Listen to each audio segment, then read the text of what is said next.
আমাকে অনেকেই কমেন্ট করে বলছিল যে আমি ইথানল মেশানো পেট্রোল এটার ব্যাপারে কেন কিছু বলছি না।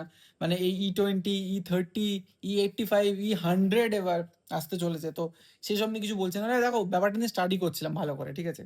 তো তারপরে আমার এখন অনেক কিছু বলার আছে, আমি বলতে চাই।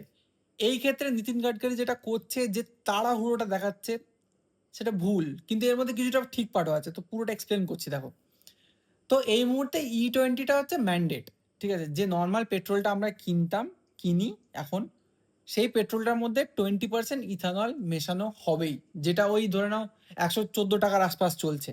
তো ওটার মধ্যে 20% ইথানল মেশানোই হবে।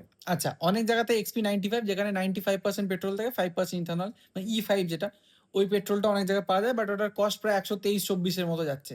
দামটা অনেকটাই বেশি।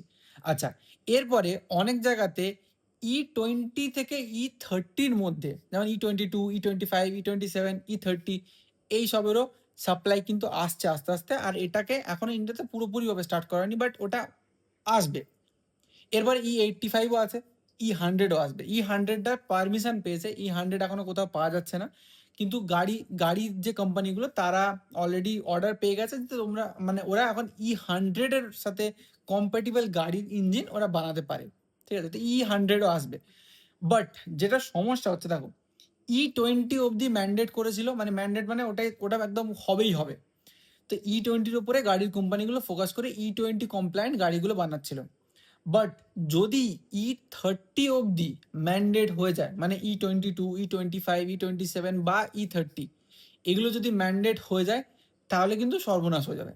মানে আজ বা কাল বা আজ থেকে 1 মাস 2 মাস পরে যে মানুষটা E20 কমপ্লায়েন্ট গাড়ি কিনবে, সে যদি E30 পেট্রোল ভরে তাতে কিন্তু চলবে না, গাড়ির অবস্থা খারাপ হয়ে যাবে, হতে বাধ্য। যে গাড়িটা বেসিক্যালি গাড়ির কোম্পানি ওয়ারেন্টি দেবে না, ওয়ারেন্টি ভয়েড হয়ে যাবে, ঠিক আছে? E20 অবধি ওয়ারেন্টি গাড়ির কোম্পানিগুলো সাপ্লাই করছে। যেই গাড়িগুলো E10 অবধি কমপ্লায়েন্ট ছিল, সেগুলো এখন E20-তে কিন্তু ওয়ারেন্টি পিরিয়ডের আন্ডার নেই। আর যদিও E10 যে গাড়িগুলো, সেগুলো অনেকটা পুরানো হয়ে গেছে। মানে ধরে নাও E20 কমপ্লায়েন্ট গাড়িগুলো 2020 সালের আশপাশ থেকেই তৈরি করা শুরু হয়ে গেছিল। তো সেই জন্য পুরানো গাড়িগুলোতে E10 অবধি ছিল, তারা E20-তে তবু চলে যাচ্ছে। বাট E25, E35-এ কিন্তু প্রচণ্ড সমস্যা দেখা দেবে, যেটা খুব ভুল। যদি E20 অবধি ম্যান্ডেট থাকে, আর আলাদা করে সাপ্লাই করা E22, 25, 27, 30, 85 বা 100, কোনো সমস্যা নেই। দেখো, E85, E100 কখনো ম্যান্ডেট হবে না, কারণ হবে হয়তো অনেক পরে, সে মানে আমরা বুড়ো হয়ে যাব। তো সেই জায়গাতে আমি যেতে চাইছি না। বাট E30 অবধি যদি ম্যান্ডেটারি করে দেওয়া হয়, তাহলে কিন্তু সমস্যা আছে। তো আপাতত প্রোটেস্ট করার কোনো দরকার নেই। মানে নট লাইক কি যে E20 তো কোনো সমস্যা হচ্ছে না। বাট E22 বা E25 যদি ম্যান্ডেট করার কথা ওঠে, তাহলে কিন্তু গোটা ইন্ডিয়াকে উঠে দাঁড়িয়ে প্রোটেস্ট করতে হবে। কারণ ভাই গাড়িগুলো সব খারাপ হয়ে যাবে। E20-তেই সমস্যা দেখা দিচ্ছে। E25, E30-তে চলবে না। গাড়ির সব ইঞ্জিনের পার্টস খারাপ হতে শুরু করবে। তো সেই জন্য বলছি যে সিচুয়েশনটা না এখনো কোন দিকে যাবে কেউ বুঝতে পারছে না। মানে আমি কেন, কেউই বুঝতে পারছে না কোন দিকে যেতে চলেছে। গভর্নমেন্ট বহুত ফাস্ট স্টেপ নিচ্ছে, ঠিক আছে? দেখো, আমার ফাইনাল কনক্লুশন যেটা দেওয়ার, যে যদি তুমি সব ফিউয়েল আনো, সব ফিউয়েল, কিন্তু ম্যান্ডেটটা E20-র ওপরে যেন না ওঠে। E20-তে তবু চলে যাচ্ছে। E20-র ওপরে যদি ম্যান্ডেটারি করে দেয়, মানে যে নর্মাল পেট্রোলটা আমরা কিনছি সেটার মধ্যে 30% ইথানল ব্লেন্ড হয়ে যাবে, তাহলে ভাই সমস্যা হবেই। মানে গোটা মার্কেট ক্র্যাশ করে যাবে, ঠিক আছে? তো সেই জন্যই বলছি। এবার এটাও আবার দেখতে হবে যে ডিজেলের মধ্যে আইসোবিউটানল মেশানো হচ্ছে, এটাও একটা আসছে। 15% মেশানো হয় বলছে, যেটা ওয়ার্ল্ডে কোথাও মেশানো হয় না এতটা।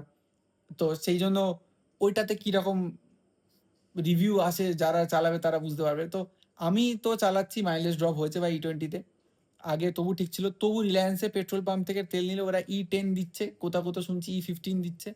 তো তবু ওদেরটাতে মাইলেজটা তবু ঠিক আছে, গাড়ির পারফরমেন্স তবু ঠিক আছে, কিন্তু অন্যান্য পাম্পের তেলতে কিন্তু সেই জায়গাটা হচ্ছে না। এটা একদম পরিষ্কার দেখতে পাওয়া যাচ্ছে। তো এটাই বলার, জানো তো, এক্ষুনি কিছু বলতে পারবো না, কারণ যদি E20-তে ম্যান্ডেটটা রয়েছে, তাহলে ভাই প্রোটেস্ট করে কি করব? কারণ ওগুলো তো তোমার কাছে অ্যাজ এ অপশন আসছে। বাট যদি ম্যান্ডেটটা উঠে যায় E20 থেকে 22, 25, 30 হয়ে যায়, তাহলে ভাই লেগে পড়ো, গাড়ি চালাতে পারবে না। তাহলে মানে আমাদের প্রত্যেকটা মানুষকে রাস্তা নেমে প্রোটেস্ট করতে হবে। তো এটাই আমার বলার ছিল।